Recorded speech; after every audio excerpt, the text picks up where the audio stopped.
Alright, hello. Welcome to your New York City fire/crime news update for April 13th, 2021. So we have a lot to get into as usual.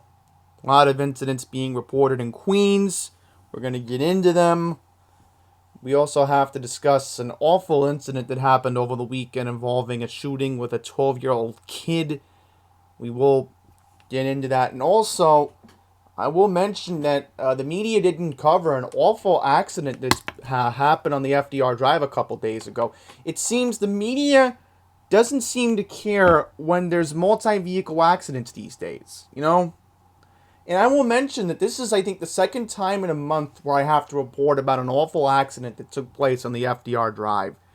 First of all, I don't even know what's going on with the FDR Drive these days. You know, there's so many accidents being reported because you got too many people going back on the road.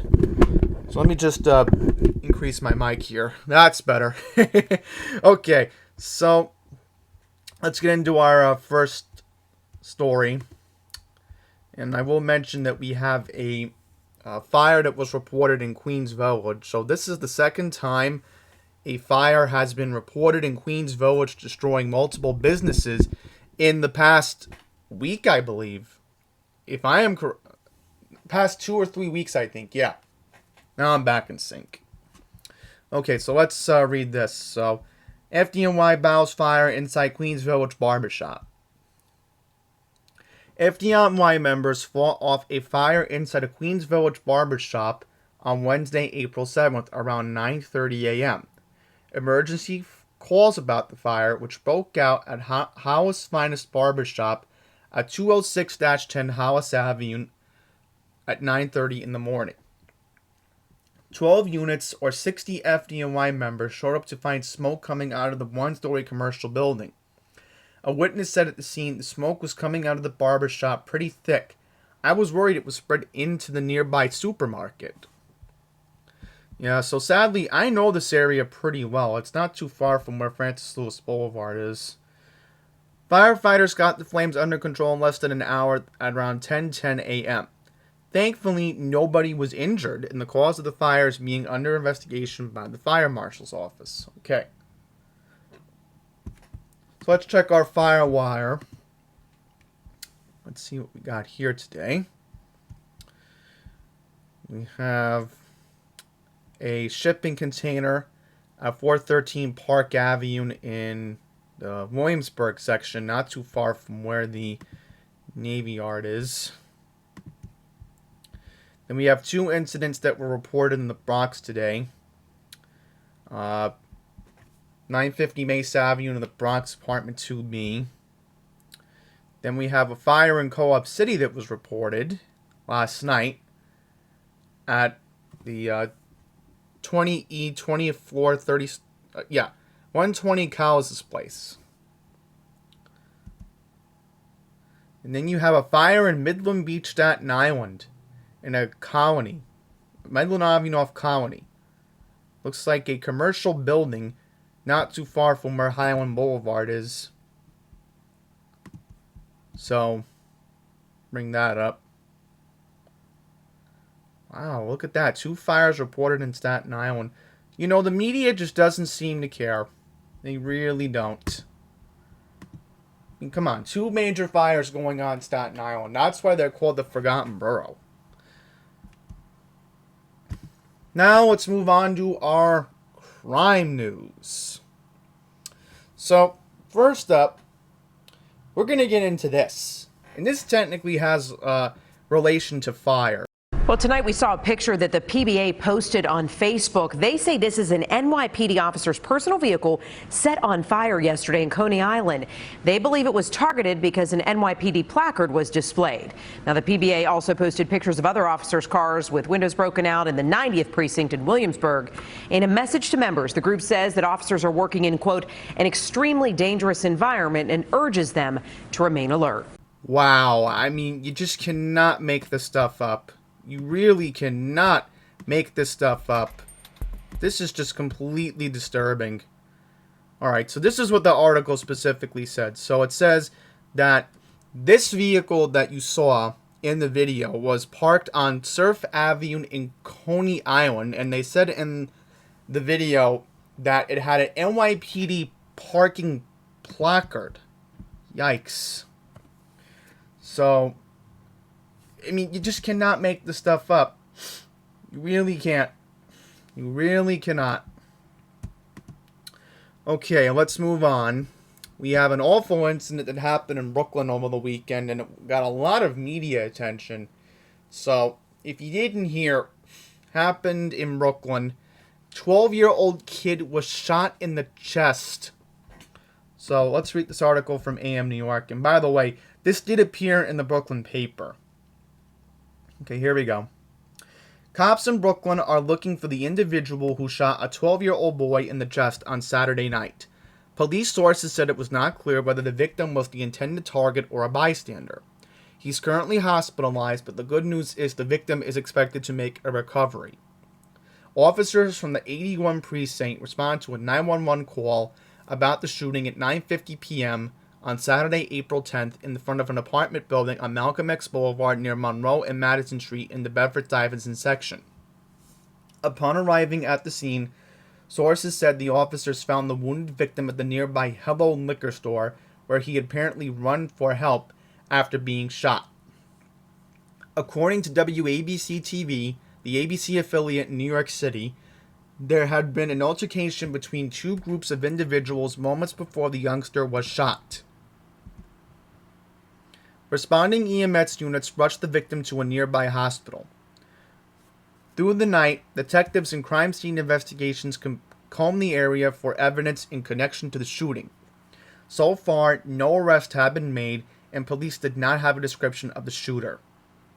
Anyone with information regarding the shooting that could prove helpful is urged to call New York Police Department Crime Stoppers at 1-800-577-TIPS, which is 8477. In Español, 888-57-74782, which is pista. You can also submit tips online at www.nypdcrimestoppers.com or on Twitter at NYPDTips. All calls and messages are kept confidential. So let me just save the picture because, this is important to the incident. But just awful. Just awful. And I will mention very quickly, there was a shooting in Minneapolis. I don't want to get into it. But if you are curious, the Brooklyn Nets are playing today at 4 o'clock against the Timberwolves. I know a lot of Nets fans are interested because the Nets are trying to get the first seed in the East. And I'll just mention, Knicks are still chasing for a spot. If they fall below the 10, that would be a problem. Okay, let's stay on topic. Awful accident reported. FDR Drive leaves 4 injured. Okay, so let's see where this happened. Alright, I can't see what street this is. Here we go. Happened in Alphabet City. 18th Street and Avenue C. There was glass and debris. And this happened on April 10th. Right before April 10th. 30 minutes before midnight. There was a collision that left 4 individuals injured. 3 ambulances and several fire engines raced to the scene where they found 2 vehicles in severe disrepair. So it looks like an SUV was involved in this. See that? Then let's see. Yeah, there's definitely some glass over here. Okay.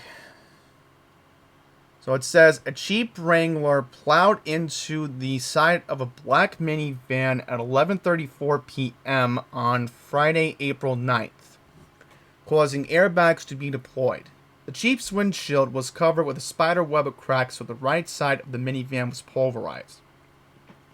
According to FDNY sources, nobody was pinned or trapped inside their cars, but members of the FDNY and EMS could be observed tending to the victims by removing them from the ruined vehicles. It took attending emergency services a matter of minutes to retrieve the injured. 2 of them were treated on the scene while the remaining victims were transferred to the nearby Bellevue Hospital. The extent of the injuries are not known at this time. Yeah, so it looks like we have a picture of the Jeep. Wow. And this is not too far from the southbound entrance ramp towards Battery Park.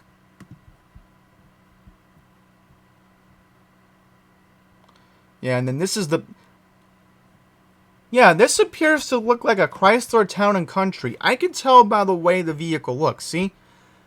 That looks like the front. Maybe a Chevy Uplander. That's a good question. They have a picture of the steering... No, it can't tell.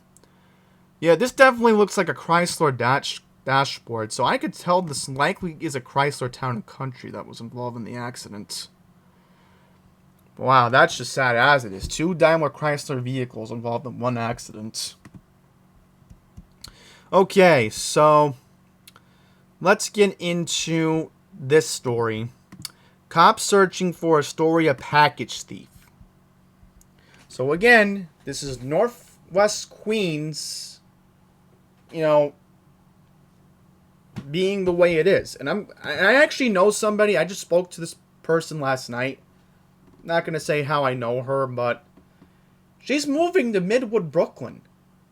And I can't blame her. You know, I can't blame her for all the crime that's been going on in Long Island City, not to mention that she lived in a 2-bedroom apartment. So, trust me. You know, people are fleeing out of Northwest Queens. And this is why you have these incidents, you know? The crime just continues to get out of hand. And you have a package thief. So let's see where this happened. Okay, so police are looking for a man who stole a package after breaking into an Astoria apartment building in March. Authorities said that on Wednesday, March 10th at 5:30 p.m., an unidentified forced... Oh, goodness. Supposed to say an unidentified suspect. Oh, seriously, Queens Courier, you gotta start proofreading. Okay, an unidentified suspect forced open the front door of an apartment building near 30th Street and Broadway. Once he was inside, the man made his way into the lobby, picked up a package, and left. The package belonged to a 39-year-old woman who lived in the building and contained beauty products and a watch. The suspect was last seen wearing a blue jacket with a black hood. So, here's a picture of him. Yep, but he's not wearing a mask. I said, you know how crazed I get. Especially because, again, the mask order hasn't been lifted in New York. Ooh, and then get this. Cops seek man who roped woman on train in Long Island City. Yep. Trust me. I'm glad the person I know living in Long Island City is getting the hell out when she can, because it's not safe for her to be in that area anymore. And by the way, I actually have family who used to live in Midwood. So trust me, she's making the right move, this person who I know. Okay, let's see what it says. Police are looking for a creep who touched the woman behind while she was leaving a train in Long Island City. Yep. So trust me, this is why people are getting out. You can get out of Long Island City in Astoria now. Be glad you can, because you used to think it was a safe area many years ago, and now this is what's going on here. So look at this. It says, Tuesday, April 6th at 9:40 a.m., a 27-year-old woman was riding an N train into the Queensboro Plaza station. When the train doors opened, the woman began to step onto the platform when an unidentified man grabbed her buttocks. The man then also left the train and fled in an unknown direction. No arrests have been made. Ongoing investigation. So trust me, you know, it's scary being in Northwest Queens lately. It used to be a very safe area a long time ago. Even parts of Woodside used to be safe. And now this is spreading into Long Island City and Astoria. You know, I'm just really sick to my stomach right now thinking this is going on in Northwest Queens. Okay, let me see. We have a couple more on here, and then we're going to go to AM New York. And by the way, I can't be using the Daily News website anymore. Because lately, I just noticed my CPU keeps acting up. So, let's read this. Cops seek man who used children in burglary of Glendale frozen yogurt shop. Police are looking for a man who took 2 children with him to rob a Glendale frozen yogurt shop earlier this month. On Saturday, April 4th at 10:50 p.m., an unidentified man and 2 children walked up to Menchie's Frozen Yogurt, located at 80-60 Cooper Avenue. So not too far from where Elliot is. The man began to tug at a window until it opened up, video of the incident shows. He then reached inside and grabbed a few items and handed them to the children before the 3 ran off together. Police could not confirm what property was stolen from the frozen yogurt shop. Right, so we know the suspect hasn't been caught yet, but let's watch the video and let's give a description of the suspect and maybe the person blurred out. So it might be one of the children. Okay, so in this video it appears that see here the suspects are playing in an escalator. I think this is... Oh boy, I'm thinking this is probably at the nearby subway station. Oh, look at that. Yikes. So let's try to give you a description. So it looks like that one of the 2 juveniles was wearing a red jacket. Like a red sweaty maybe, I don't know. Blue pants, red sneakers. This suspect right here, I can't tell what he's carrying, but appears he is black, wearing a black hat. I don't know what kind of shirt this is. Light blue jacket, light blue pants, white sneakers. And let's see, let's take a look at the 3rd juvenile. Okay, the 3rd juvenile looks like he was wearing red sneakers, wearing a black jacket. So, likely the suspect is wanted for endangering the welfare of a child. So, 2 juveniles are involved, so could be this case. So let's see, let's take a look at this address. Look it up. That's not where I need to be. Do apologize, folks. I have no idea what just happened there. Let's hope I can refresh this. Let's see. Yeah, here we go. Wow, folks, look at this. This is literally at the shops at Atlas Park. Wow. So, I mean, you just cannot make this stuff up. Really, in Atlas Park. Wow. Wow. Okay, so let's see what else we can look into. Let's see here.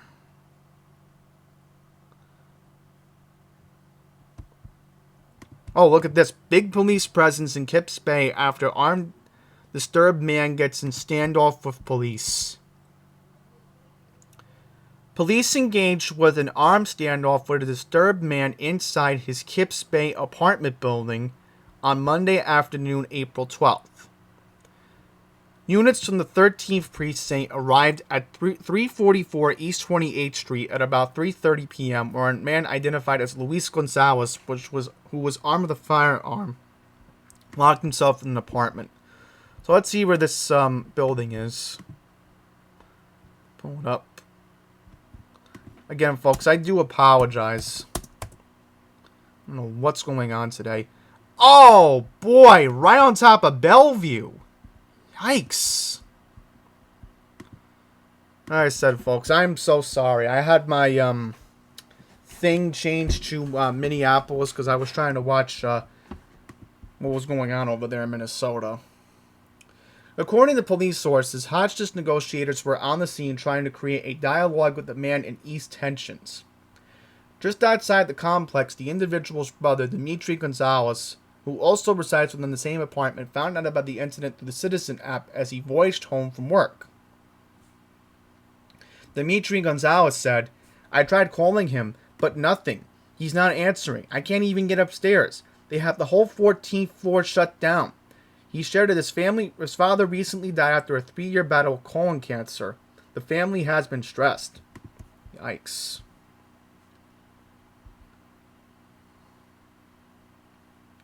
And look how serious this is. They actually had shields. Wow. And they were going to try to break down the door. Let's see what happened. Also residing in the apartment is their mother, who was told to remain in an exit stairwell while officers handled the situation. Police could be observed entering with a canine unit.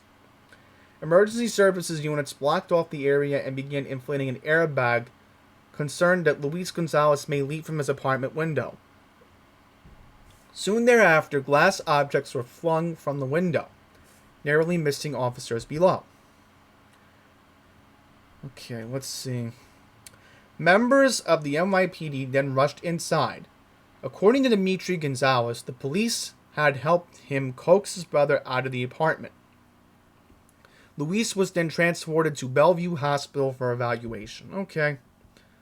So at least they took him to the nearby psych ward. Yeah, but look at this. They even called in a canine unit. Wow. Just amazing. Yep, this is what I mean about subway crime. It's getting completely out of hand. Okay, so I just want to see if I can get anything else. Yep, shootings in Queens and Brooklyn. Yikes. Yeah, so I'm not going to read that one more. I'm just going to read... I'll just read 2 more. I don't want to make this video longer than it has to be. So I'll read 3 more and then we will wrap up this video. Brutes sought for slugging subway riders in 2 separate Brooklyn attacks. Detectives are looking for 2 suspects behind a pair of separate assaults of subway commuters in Brooklyn last month. Police released on April 11th images of the perpetrators behind the attacks, which occurred within hours of each other on the same day. Cops said the first incident happened in Crown Heights at 3:40 p.m. on March 28th on board a southbound Ford train near the Utica Avenue station. According to the police, the assailant got into a verbal dispute with a 22-year-old woman. The argument turned physical with the suspect punching the woman in the face. Law enforcement sources said he fled from the train car at the Utica Avenue station to parts unknown. The victim suffered pain and swelling under her right eye but refused medical attention. 2 hours later, at about 5:40 p.m., another attacker got into an argument with a 61-year-old man on the southbound platform of the Bay Ridge Avenue station on the R line.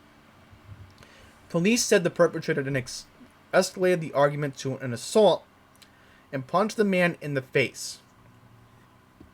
EMS units brought the victim to Langone Hospital, Brooklyn for treatment of pain to his head and neck. So, there you go. Subway crime getting out of hand. One incident we had to talk about in Astoria, and another in Brooklyn. Yikes. Again, I'm just glad that none of this is happening in Midwood. You know, that would be scary. Okay, so we have a couple shootings that happened in Brooklyn and Queens between Friday night and Saturday morning. Okay, here's the first incident. Police said the first shooting happened in Red Hook at 8:23 p.m. on April 9th, where a 19-year-old man took a bullet to his left leg while standing in front of an apartment at 149 Richard Street. The circumstances surrounding the shooting remain unknown. Officers from the 76th Precinct and EMS units responded to the incident. The victim was brought to New York Presbyterian Brooklyn Methodist Hospital, where he was listed in stable condition. That's some good news, at least. We do not know a motive or description. Later that night in Queens, a 44-year-old man was shot in the right forearm in front of the Fairfield Inn Suites Hotel, located at 29-27 40th Road in Long Island City. Ugh! Another incident in the Long Island City Astoria area. Folks, you can't make this stuff up. Sorry for making it personal, but again, this is Queens we're talking about. According to the law enforcement sources, the shooter arrived and fled the scene inside of a black SUV. Officers from the 114th Precinct responded to the incident. EMS rushed the victim to Elmhurst Hospital, where he was listed in stable condition. At this point in the ongoing investigation, detectives have yet to figure out why the man was shot. Finally, the last incident took place in Crown Heights, Brooklyn at 2:40 a.m. on April 10th. A 29-year-old man was shot in the left shoulder inside a parking lot of an apartment building at 280 Herkimer Street. Police said the victim walked into the emergency room at Interfaith Hospital after being brought there via private means. He's currently listed in stable condition, and the 79th Precinct Detective Squad units continue to investigate the circumstances surrounding the shooting. Okay, so we have one more we're going to get into, and this is a very interesting story. A naked Trump man who died in Upper Manhattan was a bank robbery suspect. Okay, let's see how this incident went down.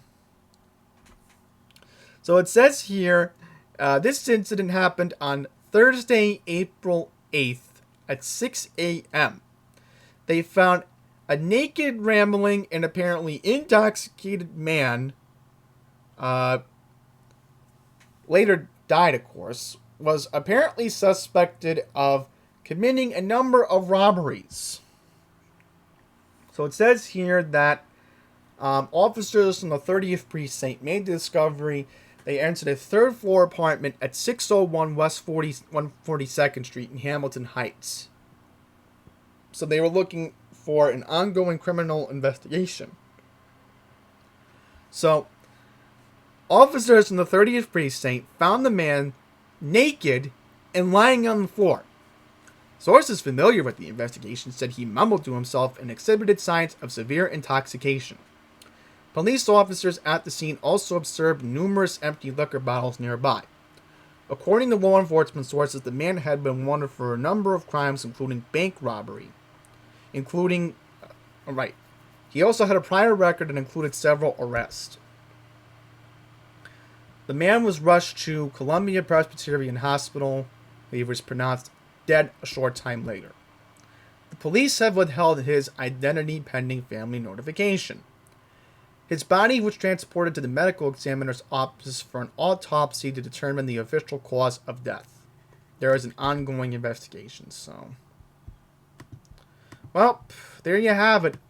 A lot more crime I can get into, and in fact, look at this. Because Schlepp's Media bought out AM New York, look at this. They have the same story that I just read from the Queens Courier regarding the robbery at Shops at Atlas Park. So we're going to wrap this up. So thank you all very much for watching, and until the next one, please take care.